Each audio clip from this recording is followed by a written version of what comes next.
শুরু করতে যাচ্ছি আজকের এই সভা আমাদের মাঝে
সবুজ মায়ের বাঁধন তুলে রাখতে বলে বলে কোন পাহাড়ে উড়ে ঘুরে গাইবে বলে আলসে মাটির গন্ধ বটে পুষবে বলে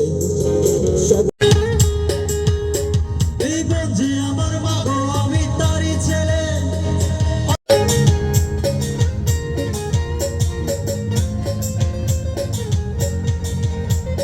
এবারের প্রতিপাদ্যের বিষয় হচ্ছে ইন্ডিজিনাস পিপলস এন্ড এআই। সদস্য দীপায়ন কিশা মহোদয় আমাদের মাঝে উপস্থিত আছেন।